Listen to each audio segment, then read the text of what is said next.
What's up, y'all? Welcome back to Icing the Puck. Coming back at you with another episode, man, and we are just getting closer and closer and closer to the playoffs. You know, Jordan, I always know that when baseball starts, we're just a few weeks away from the NHL postseason, man. And we say it every episode, it's bittersweet, but here we are. This is the position we're in. We're not coming at y'all with too much information today, but we have some important information. So, first of all, Jordan, how you doing? How's your weekend? Good. Pretty busy weekend for me, but good overall. Watched a little bit of hockey on Saturday and a little bit today this evening. But yeah, I mean, always good. What about you? Yeah, good. Went out for a friend's birthday. Always a good time. Me and Jordan had a nice little chill time with some friends, cooked up some burgers on Friday. Good time. Yeah, And then, I mean, for everybody that doesn't know, I now live like down the road from Brian that's again. right.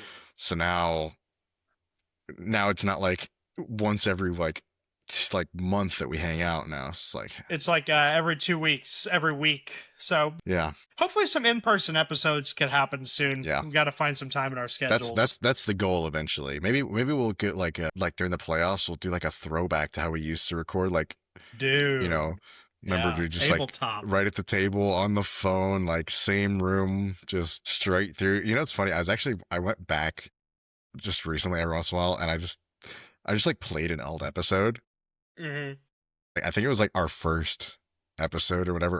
There's every once in a while I'll just skip around, and it's crazy to listen to some of those old Different? episodes. I I mean, haven't done that yet. not different like in a bad way. It's just I mean, it's just the same kind of thing, just a little bit lower quality, just very echoey and like our old like apartments, bro. A little more immature, probably. I'm Kind sure. of, yeah. I was listening to the very first one because it was the Little Debbie's Cosmic Brownie ice cream. It was funny. We both rated it like decent. We're like, I would eat this again, and then like I wouldn't. thinking about it now, I'm like, I probably wouldn't. Like, Yeah, no way. yeah, dude. The Oreo episode is always the best. I think I reposted that clip like recently, Yeah. like our argument about, not even our argument, but talking about the Oreos. But Dude, legendary moment. yeah, For those of y'all who don't know, I feel like we brought it up a couple times, but we used to be a food review podcast as well as a hockey podcast, a bit of a merging of the worlds. yeah. But and like I said, I'm an advocate for maybe bringing that back once during the playoffs. I mean, but, I definitely think we should maybe maybe an off-season kind of thing. Like, yeah. just like start one of the episodes like that. Like that would be so funny. But yeah, just again, we're talking about just stare at the camera, just eating like snacks this time. It's like we're gonna have to turn the cameras off for this part of it. Just yeah, it's a little awkward. I don't know how the food influencers do it, but they somehow they do. They make a lot of money. What the crazier one? Sorry, this has already gotten off topic. The people who like sit in their car, like, yeah. There's this one guy I saw, and it was just like he was ordered from it was like New York, and he got like a bunch of food. He's got like 5 different items on this little tray thing in his car, and he's just on the side of like a busy road in New York, eating and talking to his camera. Dude. Yo, is it Cody Chow's? Yeah, it was, dude. Dude, yeah. I love Cody Chow's, man. That guy's awesome. Yeah. He makes some good stuff, bro. Isn't he from New Jersey though? I don't know. I feel like he is. He is a Devils fan. So yeah, I guess from New Jersey. Shout out Cody Chow's on our podcast, dude. Just gonna Cody Chow's gave me recommendations for when I went to New York a couple years back. So shout out Cody Chow's, man. That's funny. But like the way that they record some of this, like just on the side of the road, like in New York. Like, yeah. So many people walking past us. Like I could never. No. Like it's so like that'd be so awkward, dude. But it's probably like a normal sight in New York, though. Yeah, there's people are so used to seeing like influencers doing like videos now that it doesn't even matter to them. It's like doesn't even faze them anymore. It's so funny. But listen, y'all.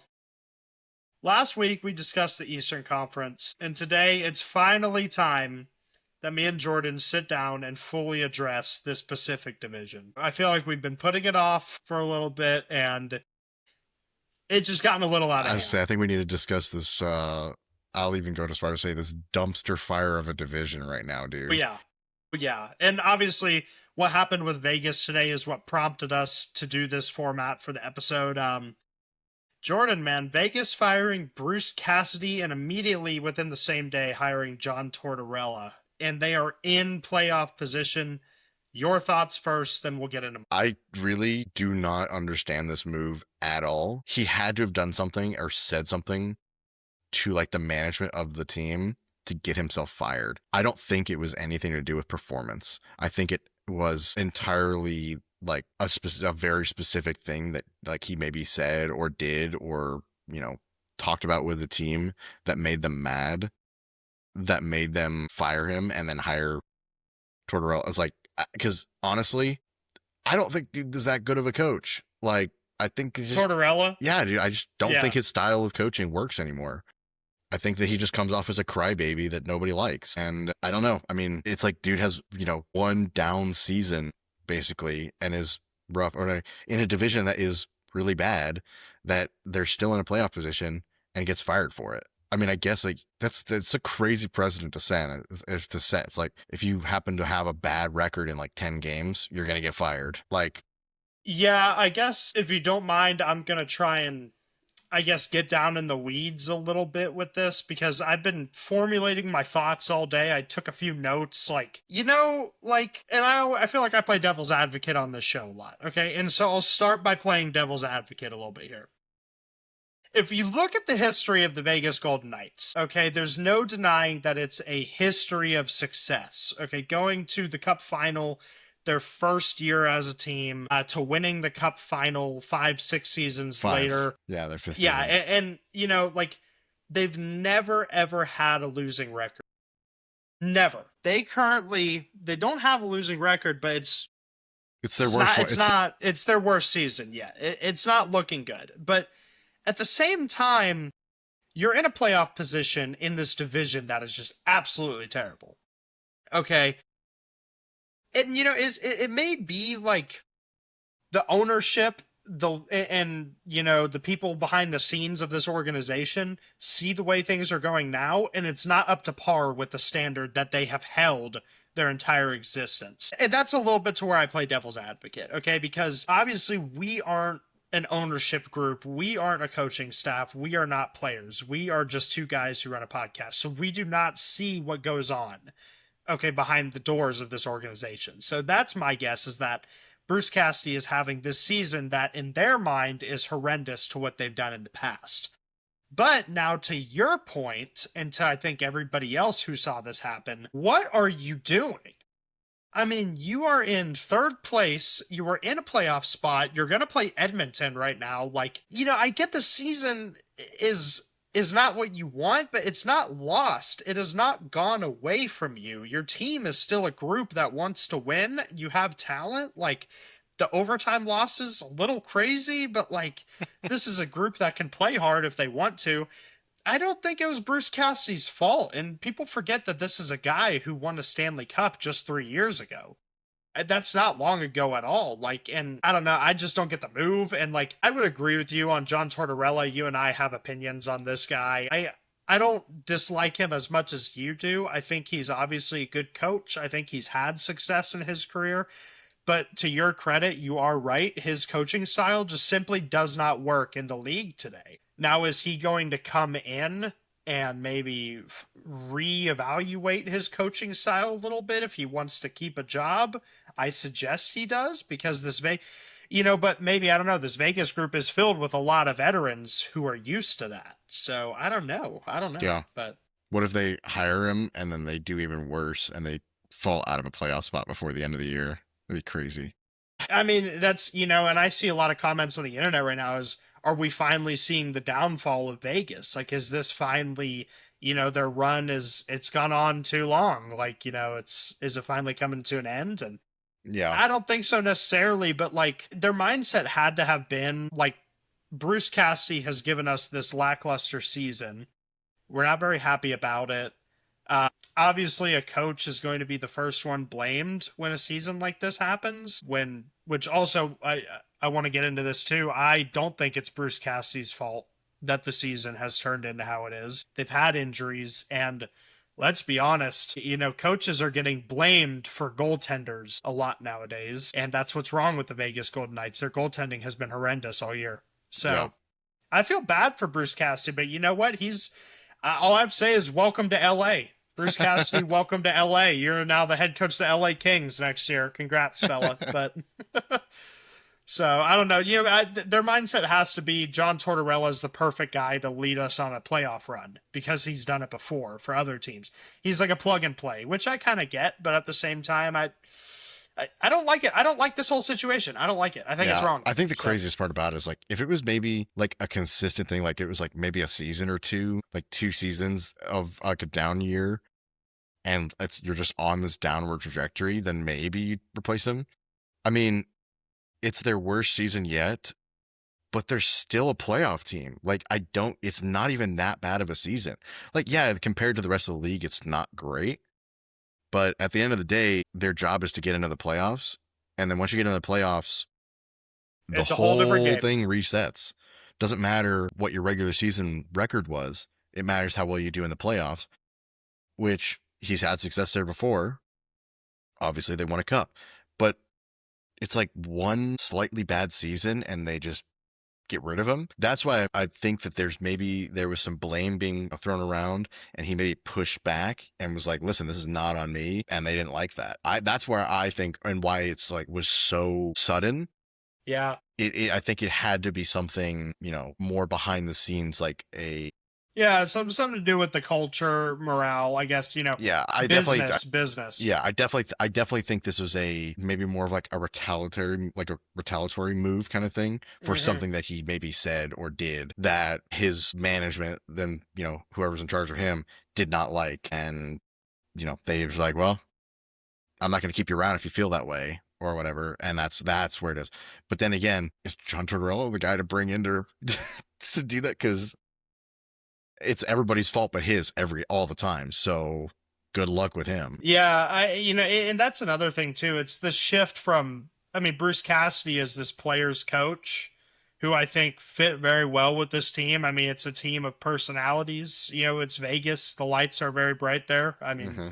Sin City, and now you bring in Tortorella and are these guys just going to buy into this system immediately? Like, if anything, it's conflicts of interest because Torts has a system that he's used his whole career everywhere he's been, whether it's New York, Columbus, Tampa, whatever.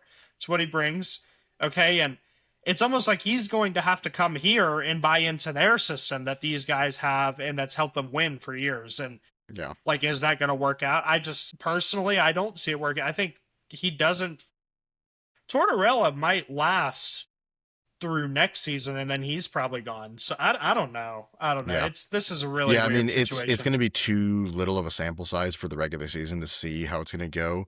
I can see like just, he'll be there through the playoffs, whatever. But yeah, I don't think it was the move to make. I think they're going to do worse next season now, which is crazy. Like from where we started, like at the beginning of the season, talking about Vegas, thinking they were going to have like the best record in the league just because of the way the team is built and who they had, to where they are now. And then I think they're going to end up being worse next season just because I don't think it's going to be a clash. It's going to be a clash of the team versus the coach. And he's just not going to be able to, get him on side.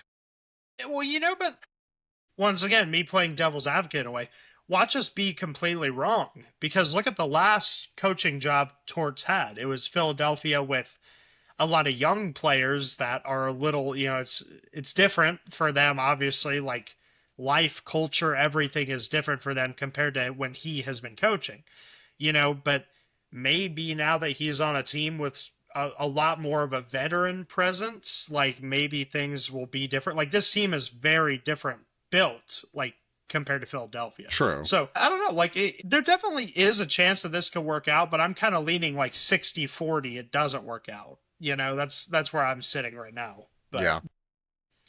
I don't know. It'll be really interesting. Watch him go into the playoffs and lead them like on a deep run or something. Like I never know. Anything can happen, and that's it's the only downside of having a podcast like this and talking about this stuff. Like we can theorize all day long, and then it could be completely wrong, and it's just like, well, cool. Like we were wrong. Yeah, it's like. And we've been wrong plenty of times. Oh, but, yeah. We always will be. It's not the first time. It's not going to be the last. But that's kind of the beauty of talking about this kind of stuff because it's just like different viewpoints that Yeah. may or may not happen. It's like when we have this crazy one that we say and it does happen, it's like, oh, shit. And then Yep. we say this out of like just completely like reasonable, normal one, and it doesn't happen at all. It's like, what? Like, And that's honestly the beauty of our sport too. yeah, Like there's such an unpredictable sport. Like it's up there with baseball for sure. Like the NHL is just so crazy. But yeah. Vegas, very interesting stuff what's happening there. But the rest of the Pacific Division, I mean, Anaheim, here we are. They've been sitting at the top for about say 2 weeks now. They've really been at the top. They They've kind of been they kind of solidified a lead. Like they're like multiple points. They're multiple games up point wise on the Oilers. Yep. Whereas like before they were kind of all within like one game of each other. I think now they're 2 games. Yeah, they're 3 points up on the Oilers, but they also have a game in hand. So they have the advantage right now. And props to the Ducks. I mean, right now they would be playing Nashville. They'd be playing Nashville or my bad, Utah. No, Yeah. Nashville. No, Sorry. Utah. They'd be playing Utah. Would they? Wild card one? Yeah. Yeah. Central Division plays Yeah. wild card too.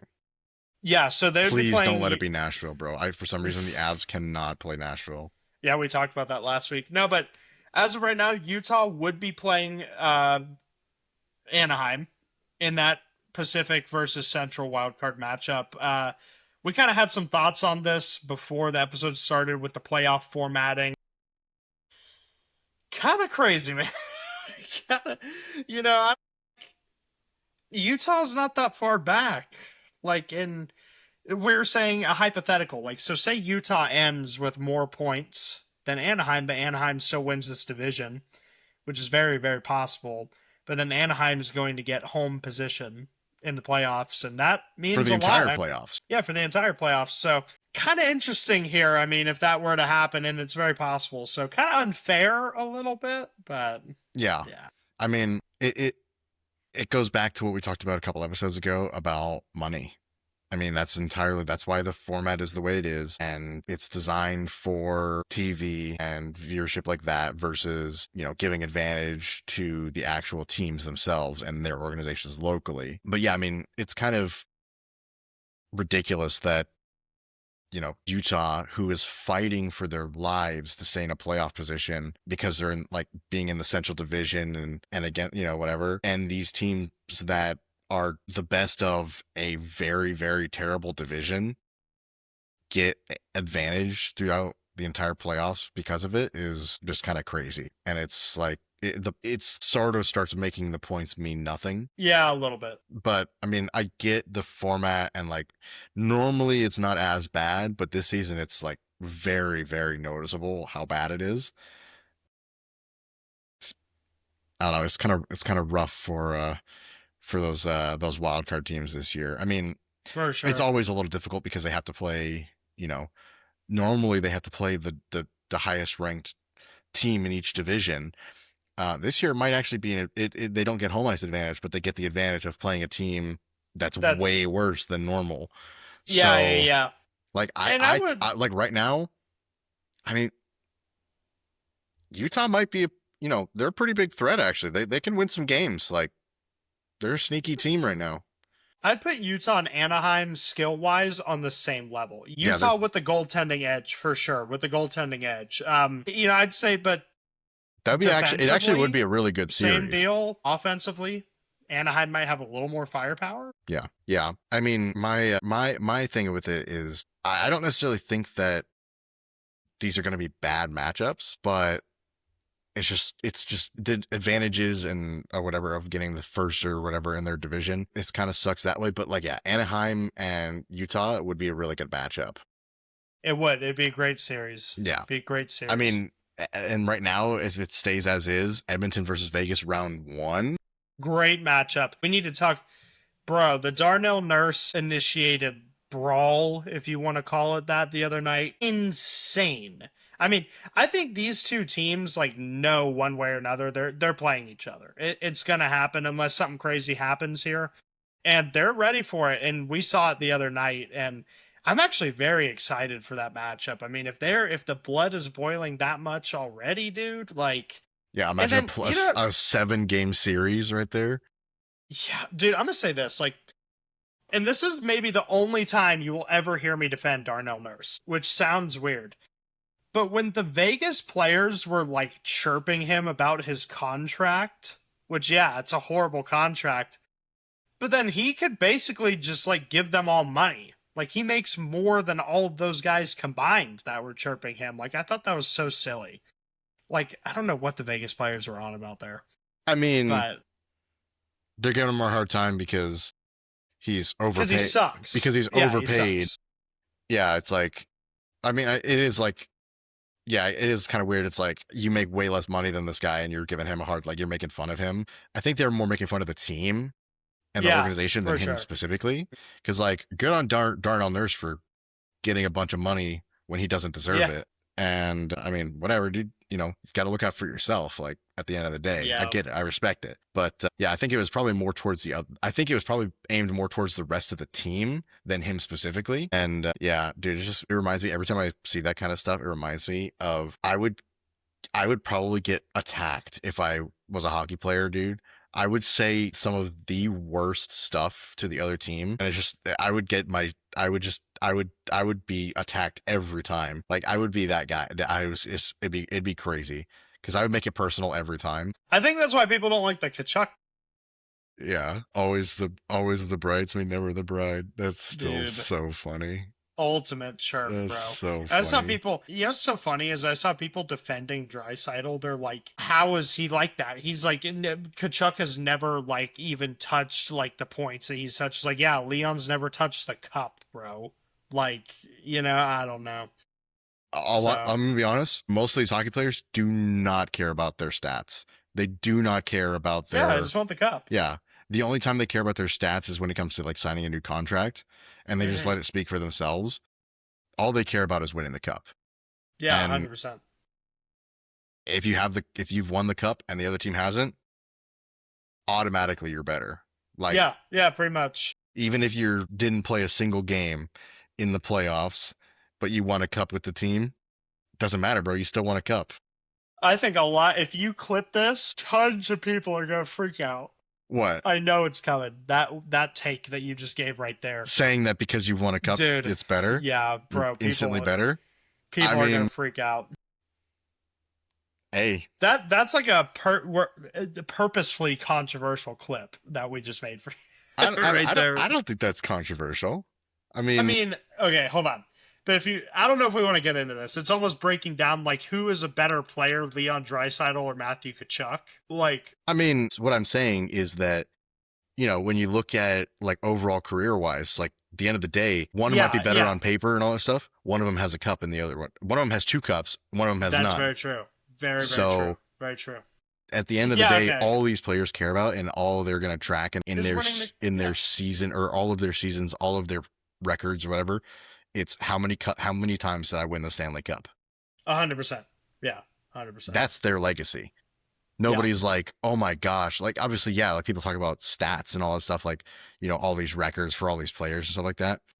But people are remembered more for winning than, you know, it's like who has the most, especially because Draisaitl's not even going to touch any of those records. So he's not going to set any of them.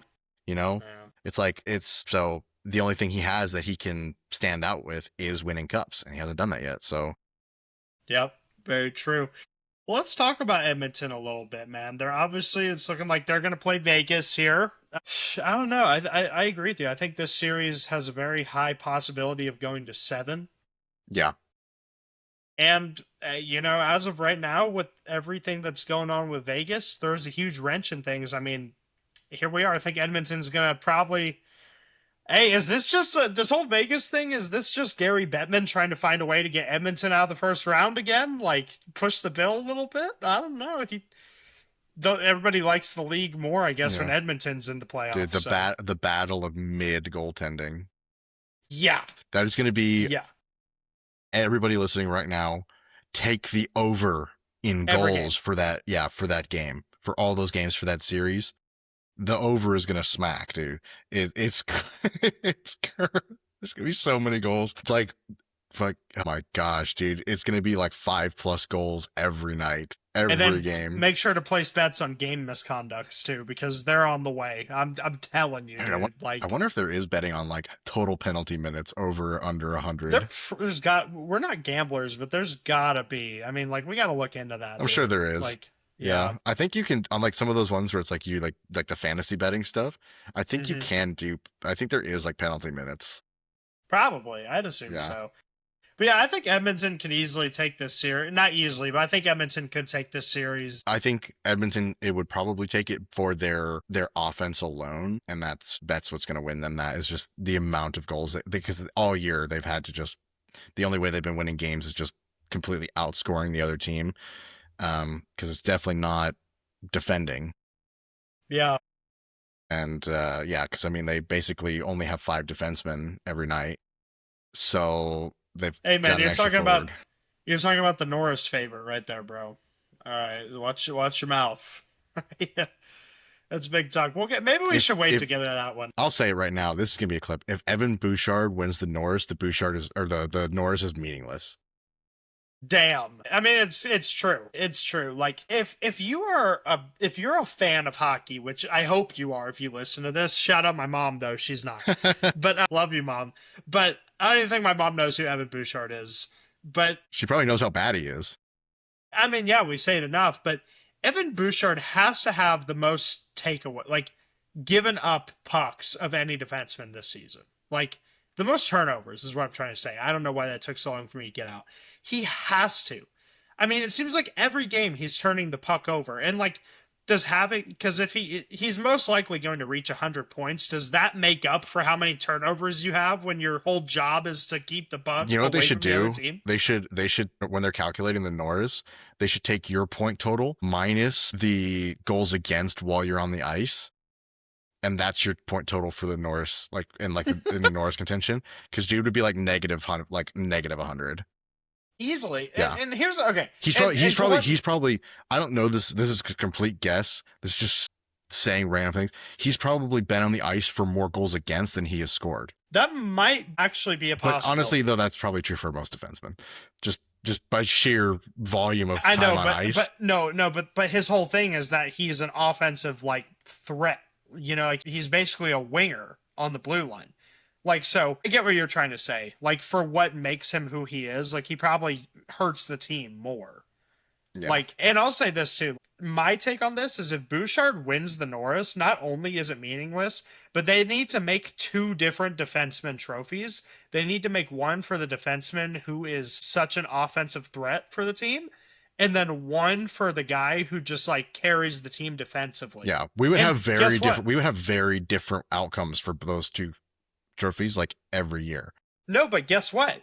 Then it would show, because watch, there's going to be one year if they ever did that, I guarantee you there'd be a year where the same guy wins both. Yeah, like it's very possible because the defenseman position has changed so much since the game has evolved, and like that's going to happen. That happens in every sport. We're not saying that's a bad thing. It's just how it is. And like, if you look at the past, like if you look at the Ray Borks or the Eric Lindrosses or the Nicholas Lindstroms, like those are all guys who made an offensive impact, but also had an impact defensively because that's the game. That's what you're supposed to do. Now the game is so fast and it's all about goal scoring. Like you can have guys like an Evan Bouchard or an Eric Carlson or like, you know, even a Quinn Hughes to some extent because he's obviously better offensively. But like, yeah, I mean, it's just really interesting. And if Evan Bouchard wins, we're definitely going to have a very interesting off-season awards episode. So yeah, that's going to be fun. Yeah, I mean, I think that talking about it, it's like, yeah, if there are 2 different awards for an offensive defenseman and defensive defenseman, a lot of the guys that are in talks for the Norris right now would not even qualify for the defensive. For the defensive, yeah. I mean, for sure. I don't think any of the guys that are in the top voting or like, you know, top percentage for winning the Norris right now would qualify as that. I think maybe Kale. Maybe. He's not having a good season. Like, I know, yeah. Like defensively, his season's been a little rough. Yeah. But I mean, it's gotten a lot better recently, which is crazy to say. They split him and Devon Taves up. I know, yeah. Which crazy. I don't hate it. I don't like that they're split up, but they're both So just does Kale they're both just having a play little with Kulak, Does Kale play with Kulak now? And who does Taves play with? Malinsky. Okay. So basically, they just shifted each other. Like they shifted, like because Malinsky was playing with Kulak, but they swapped them. So it's like because Kulak is a lot like Kulak and Taves are very similar. Like they're very defensive minded. And Taves is not having the greatest season this year. Him and Makar have been kind of an off season, like not a great season. Not bad, but not their best. Yeah, for sure. And like, hey, I'll never talk bad about Devon Taves. Devon Taves is probably one of my favorite players. Can't wait for you to show off that jersey. Dude, it's right there. Man. It's right there, dude. It's a sick one. I mean, so I think splitting them up has been good for them. I think come playoff times, they'll probably put them back together. I think just for this season, basically getting Kulak up to speed and just getting everybody used to it. Anyway, getting on a tangent about the Avs again. No, I can always do that. Okay. But basically what I'm saying is like, I think that the Norris has kind of, and it's honestly the same with I think a lot of these awards have kind of lost their meaning in a way because it's always just who can get the most points. Like, and that's, there's an award for the most points for, like that kind of, like, why are you making this award that is, that's supposed to be about something Avs, different? Though. Back to the Avs, Nathan McKinnon 2 years ago did not have the most points when he won the Hart Trophy. That's true. So it has happened, and I don't know. It's definitely going to be an interesting conversation come award time this year because, will we see a shakeup maybe with who wins the Hart? That will be a big tell. The Norris, obviously, like we're talking about. I think Vezna's pretty up in the air this year, but there's some guys who definitely are just set to win it. I'd say 3 guys specifically, but that's enough about the awards. I want to finish our talk here about the Pacific real quick because I have, one more question for you here. It's kind of a tight race for this wild card 2 spot, and we could possibly see a Pacific team in that position other than that, kick Nashville out. Yeah, right now, because LA and Seattle are both within 2 points. Would you rather see one of those 2 teams in the dance than Nashville? Yes. Or my bias other than benefit, my biased opinion, absolutely 100%. I would rather the Avs play the Kings first than the Predators. Little Darcy Kemper reunion there. That'd be a fun little series. I mean, the Kings are just the Avs just dominate the Kings. I mean, I'm gonna be honest with you, bro. I have no clue how the Kings are in the position they're in right now. I do not think the Kings are that good of a hockey team this year. They're kind of I'm gonna say it in the sense of not they're underrated good. They're literally a sleeper team, as in they're just kind of snoozing back there. I don't even know what's going on with that, bro. They're just I forget they exist this year. The Kings have been one of the most irrelevant teams this year, but also props to them for selling hard at the deadline and still being in a playoff position. Yeah. But the only notable thing they've done this season is overpay players and get Artemi Panarin. Yeah. And another overpaying players. Yeah, another overpay. But and once again, this is the telltale of this division. The only reason the Kings are at all fighting for a wild card is because everybody sucks. It's ridiculous, man. This is gonna go down one of the craziest playoff shakeups in Western Conference history because I don't remember the last time a division has actually just been this horrible. You want to know what's crazy? I just happened to glance at it and I just saw this. Edmonton is the only team in the Pacific with a positive goal differential. Oh my gosh, dude. Again, that goes into what I was saying. It's literally the only reason they've kept up is because they've just scored a bunch of goals. And that's the only way they've won games. Obviously, you win games by scoring goals. Obviously. But defensively, they're nothing. They let in so many goals, they just score way more. And that's the only reason they win. Well, also, what are they?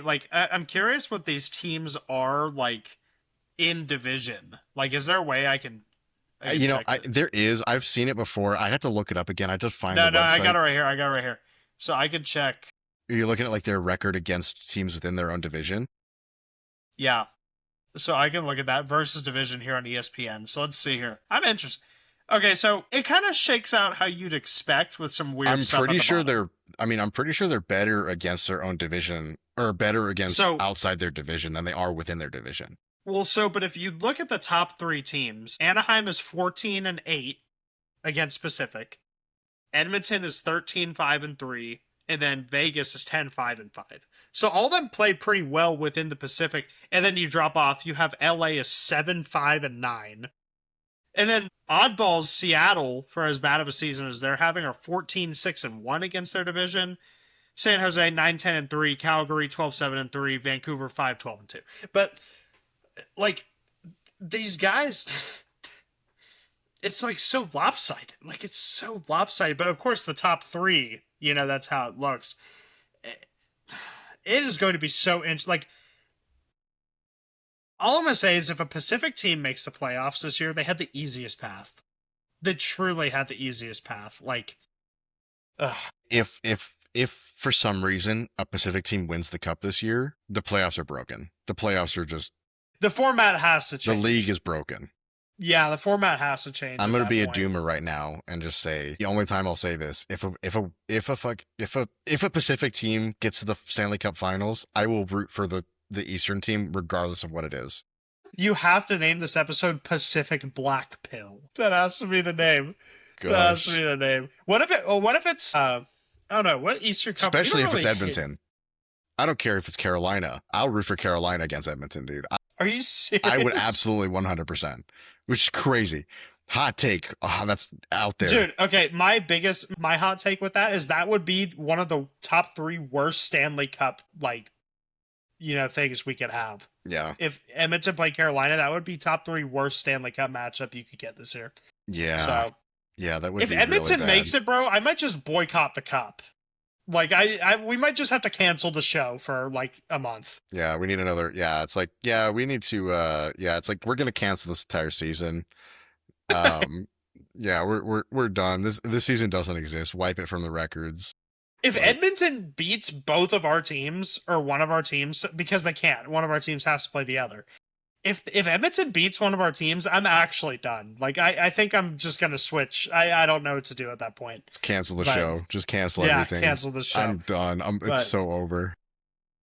I'm so sick and tired of knowing that this team. league, though, they'll find a way to make it happen. There's the Edmonton bias. They have to, Toronto's not in, so, They're going to come up with some special thing. What's his name? Why is his name slipping my mind? Fleury, signed by the Oilers, crazy playoff run, Bouchard, 100 points, Conn Smythe,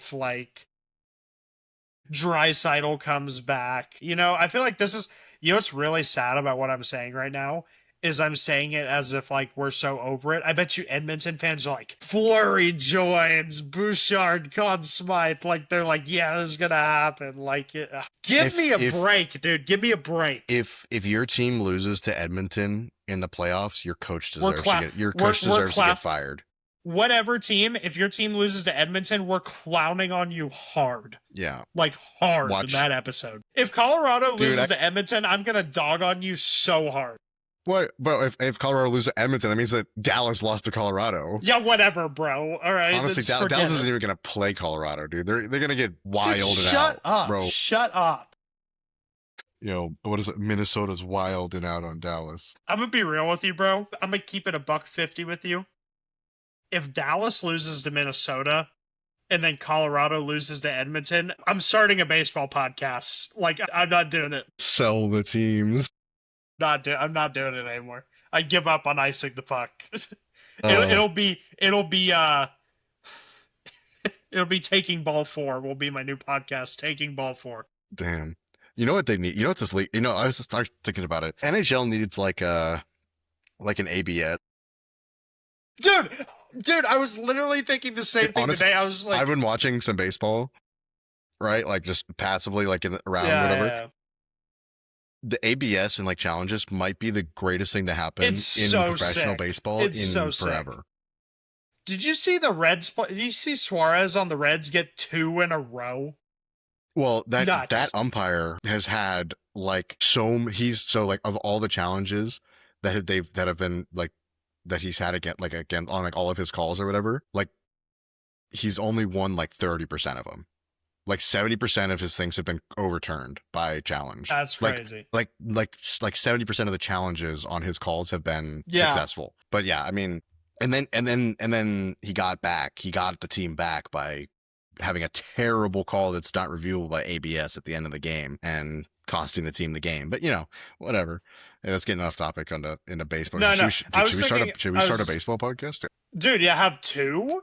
Dude, that'd be sick. So I was thinking earlier with the ABS, what if the NHL found a way to have like goaltender interference ABS?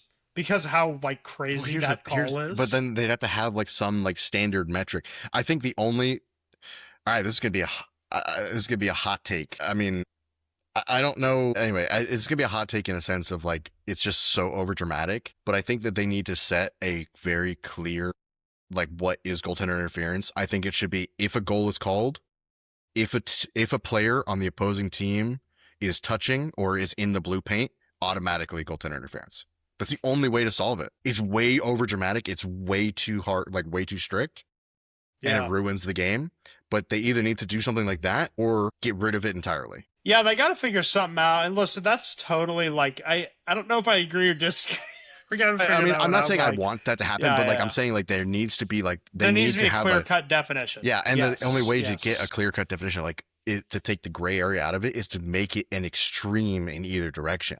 Because you can't say like it's so hard to put like into writing in rules like marginal calls. Yeah. And this goes back to our conversation too about like, and I was actually really happy to see it. Again, it's going to sound biased because it was an Avs game, but like Hellebuck sold a call really hard. I mean, they luckily they didn't call it because they could tell like, look at this faker over here. Like he backed into a player, got touched, and like threw his stuff everywhere and fell on the ground, and then didn't go back into the net when they didn't whistle it dead. Like he was just like standing there, like just standing up in the blue paint. It's like, dude, it's gonna sound like I'm a goalie hater, but man, Most of our fans definitely think you're a goalie hater. The best comment we've gotten on when we were talking about the Shesterkin Eriksson X situation a couple weeks back. I don't know what it is. This guy said, "You don't know nothing about it, so shut your mouth." It was like a older. He was like this. Bro. It was so funny. I was dying. It was like a okay boomer kind of moment. Yeah. Like, you know. Well, it's basically like you're not a goalie. He's probably a Brodeur fan who, in all honesty, started the downward trend of ruining the position of goalie for a lot of players just because of how much of a crybaby he was. Fair. I mean, he ruined the greatest look in hockey because he's a baby. Greatest look, bro. Mirrored visors, bro. What are you talking about? This is so sick. Yeah. Sorry. Yeah, dude. The mirrored visor. Ovi in the mirrored visor. Yeah, I mean, he's the reason they don't. Yeah, had to stop wearing. Said he couldn't see their eyes, right? Yeah. Okay. Cool. What if I close my eyes? Can't see him anyway. I mean, it's like be better. Yeah.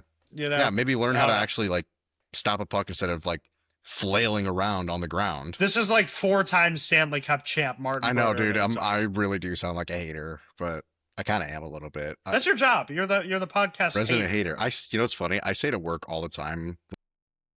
So with all the guys I work with, like, I'm a hater until it's something that I like. Then it's cool.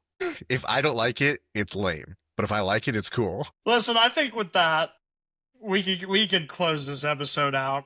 Guys, you could call us Pacific haters, you call us Pacific black pillars, doomers, whatever you want to call it, but fact of the matter, we had to address it. This division sucks. We got a little off the rails, but overall, I mean, it's going to be an interesting shake in the playoffs no matter what. The West is so lopsided, there's bound to be multiple upsets, let's be honest. You know, that's kind of what we're waiting for here. We're breaking it down early.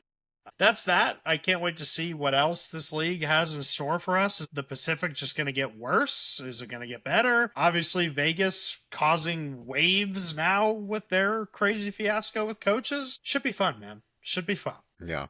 So glad to be fans of the top two teams in the league. Yeah. It's still crazy. It's like Vegas fires their coach with 8 games left in the season. It's crazy. Yeah, in a playoff position. In a playoff position. Only Vegas, man. Only Vegas. So yeah, that's such a move. That's why I was like, it has to have been like he had to have said something. Something happened. Yeah, he pissed somebody off. Like he said something he wasn't supposed to. And anyway, that's conspiracy theory talk, but it's still fun. It is what it is. But listen, y'all. Thank you so much. Go follow all the socials. Thank you for the engagement. We've been a little quieter on the socials lately. We've been busy. Thank you for keeping the clips active, though. We're coming at you with more this week. Stay tuned. Yeah. Stay tuned. No, it'll be hopefully a good last couple weeks in the season. I'm just looking forward to more hockey. So, yeah. We will see everybody on the next one. Adios.